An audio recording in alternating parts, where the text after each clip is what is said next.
People just like the sound your hands make when you're building something they can benefit from. And the moment you stop pouring, the moment you say, I'm human too, they start acting brand new. That don't make you weak. That makes you aware. See, the game don't teach this early. Early on, they tell you be available, be nice, be accessible, be everything to everybody. But nobody tells you the cost. Nobody tells you how much of yourself gets chipped away when your value is only measured by what you provide. You start confusing love with usefulness. You start thinking if you slow down, you'll be left behind. And that mindset will drain you faster than failure ever could. I'm telling you this because I lived it. I watched how the phone rang when I was useful and how silent it got when I needed space. I watched how loyalty sounded loud when I was winning and how excuses showed up when I was struggling. That ain't to shame nobody. That's just how the world reveals itself when pressure comes. And here's the part most people miss. It's not your job to be everything. It's your job to be aligned. When you move with purpose, you don't chase validation. You don't beg to be understood. You don't explain your exhaustion. You protect your energy like it's currency, because it is. Where you spend it decides what kind of life you build. You gotta stop feeling guilty for setting boundaries. Boundaries don't mean you heartless. Boundaries mean you serious. Serious about your mission. Serious about your health. Serious about your growth. If somebody only respects you when you're giving, they never respected you in the first place. And listen, this don't mean isolate yourself. It mean elevate your standards. Everybody around you should be able to stand when you sit down. If the whole structure collapsed the moment you step back, you wasn't supported, you was being used as a pillar. And pillars crack if they never get reinforced. I want you to understand something real important. You don't owe access to anybody just because you've been strong. Strength without wisdom turns into sacrifice without reward. And I'm not talking about money, I'm talking about peace, about fulfillment, about knowing you're walking your path, not carrying other people who refuse to walk theirs. Some people will call you distant when you start choosing yourself. Let them. Some will say you changed. You did, you grew. Growth always looks like distance to people who don't plan on moving. And you can love them from afar without shrinking back into a version of yourself that was convenient but unhappy. The real ones, they stay. They don't panic when you rest. They don't disappear when you stop overgiving. They don't get offended when you say no. They understand seasons. They understand balance. They understand that you're building something bigger than a moment. And here's the truth that set me free. You don't need to be liked to be legendary. You need to be disciplined, consistent, self-aware. You need to wake up every day and invest in your vision, even when nobody claps, especially when nobody claps, because that's when it's really yours. When you stop chasing approval, you gain authority. When you stop explaining yourself, you gain time. When you stop overgiving, you gain respect from others, but more importantly, from yourself. So if you're at that point where you feel unseen, unappreciated, misunderstood, don't internalize that as failure. That might be the signal that it's time to shift gears, time to redirect your energy, time to pour back into the person who's been carrying everybody else without a refill. You're not here to be consumed. You're here to create, to build, to leave something behind that outlives opinions. And the moment you start moving like that, the noise fades, the circle tightens, and the vision gets clearer. They didn't care about you, they cared about what you gave. Now it's time to give yourself what you've been giving everybody else. People often value what you bring more than who you are. And that realization hits different once you see it clearly. At first it feels confusing because you think connection is built on presence, on shared history, on respect. But over time you notice patterns. Calls come in when there's a need. Messages light up when there's a favor. Rooms get full when you're producing, fixing, paying, leading, or holding things together. Then the moment you slow down, the moment you say you need time, space, rest, or help yourself, the energy changes. Not loud, not dramatic, just quiet enough for you to notice. It's not always malicious. Sometimes people don't even know they're doing it. They get comfortable with your strength, your reliability, your consistency. You become the solution instead of a human being. They stop asking how you are and start asking what you can do. And if you've been raised to be solid, to carry weight without complaining, you might play that role for a long time before it costs you something internally. That's where the tension comes in. You start feeling invisible, even while being needed. You're present everywhere, but seen nowhere. You show up, but nobody notices when you're tired. You contribute, but nobody checks if you're okay. And because you care about doing things right, about not letting people down, you keep going. You tell yourself it's temporary, that once things stabilize, once you get ahead, once people recognize your effort, it'll balance out. But usefulness rarely turns into appreciation on its own. The truth is, some people attach themselves to benefits, not bonds. They don't study your character. They study your output. They don't protect your peace. They protect their access.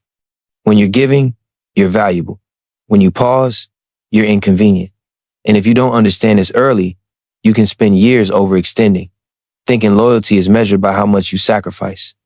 This dynamic can mess with your identity if you're not careful. You start measuring your worth by productivity. You feel guilty resting. You feel anxious saying no. You feel replaceable the moment you're not providing. That pressure turns relationships into transactions, even when nobody says it out loud. And the most dangerous part is how normal it starts to feel, how you convince yourself this is just how love, friendship, or teamwork works. But awareness changes everything. Once you see the pattern, you stop taking the silence personally. You stop assuming the problem is your attitude or your effort.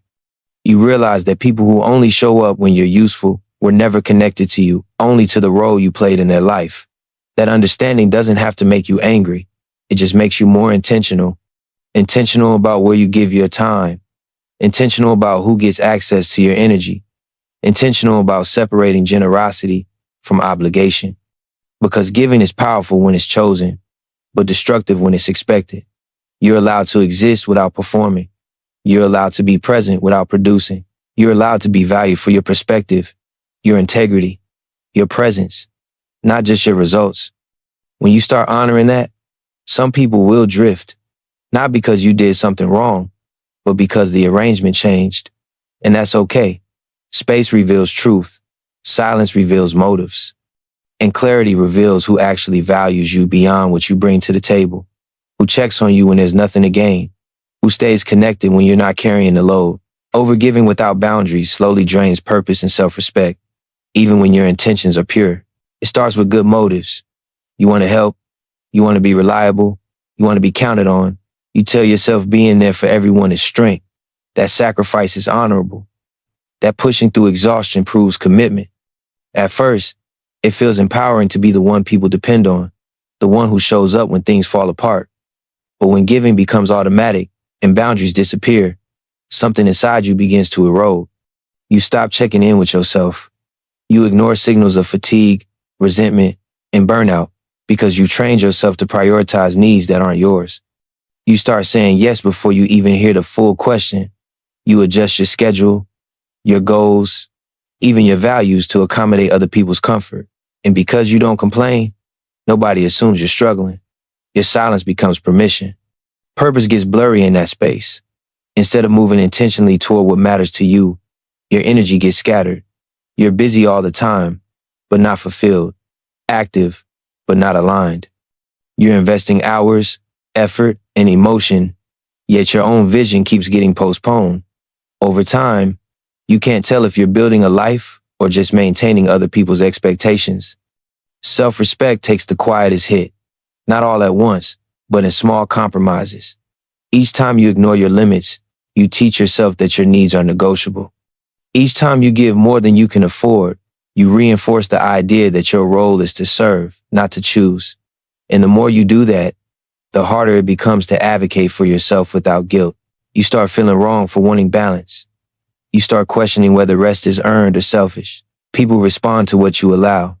When there are no boundaries, access feels unlimited. Your time, your advice, your effort all start to feel like public property. And when you finally try to pull back, it can feel uncomfortable, even risky. You might be met with confusion, resistance, or subtle pressure to return to who you used to be. Not because you changed for the worse, but because the dynamic benefited others. Boundaries aren't walls. They're definitions. They tell the world how to engage with you. Without them, relationships lose clarity. Expectations go unspoken. Resentment builds, and giving turns into obligation. You may still be generous, but generosity without choice loses its power. It stops being an expression of strength and starts feeling like survival. There's a difference between being supportive and being depleted. True purpose doesn't require you to disappear. It requires sustainability. If your life only works when you're exhausted, something is off. If your value drops the moment you say no, the foundation was never solid. Respect, especially self-respect, grows when you honor your limits consistently, not when you break them to keep peace. Reclaiming boundaries means listening to yourself again, paying attention to what drains you and what restores you, letting go of the need to be everything for everyone. It means understanding that saying no to one thing is saying yes to something else, often your health, your focus, or your future. Boundaries don't shrink your impact. They sharpen it. Real loyalty reveals itself when you stop providing, not when everything is flowing, when the favors slow down, when the money isn't moving, when the advice isn't on tap, when the energy isn't endless. That's when the truth starts talking. Anybody can stand next to you while you're winning, while you're useful, while you're carrying momentum. It takes something different to stay connected when you're quiet, when you're rebuilding, when you're focused inward instead of outward. A lot of people confuse proximity with loyalty. Just because someone is around doesn't mean they're rooted. Some people are attached to the season, not the person. They show up for the benefits, not the bond. And when the benefits disappear, so do they. That's not betrayal. That's exposure. It's the mask slipping without an argument, without a confrontation. Just a gradual distance that tells you everything you need to know. When you stop providing, you give people space to reveal their intentions. Some will check in without asking for anything. Some will sit with you in silence without trying to extract value. Some will respect your process without rushing you back into usefulness. Those are the ones who see you, not just your output. They don't panic when you rest. They don't guilt you when you pull back. They understand that your worth isn't tied to constant contribution. Others will react differently. They'll become uncomfortable, impatient, distant. You might feel a shift in tone, a drop in effort, a lack of curiosity about your well-being. Conversations get shorter. Invitations slow down. Support becomes conditional. And if you're honest with yourself, you'll realize it was always like that. You just didn't notice because you were too busy giving. This part can hurt if you're not prepared. Not because you're losing people, but because you're losing illusions. You start seeing which relationships were built on access and which were built on respect. That awareness can feel lonely at first because the crowd gets smaller. But smaller doesn't mean weaker. It means clearer. It means the noise fades and the signals get sharper. Real loyalty doesn't demand performance. It doesn't require you to stay strong all the time. It doesn't disappear when you're uncertain or exhausted. Loyalty is patient. It understands seasons. It allows you to be human without threatening the connection. And it's rare, which is why it's valuable. When you stop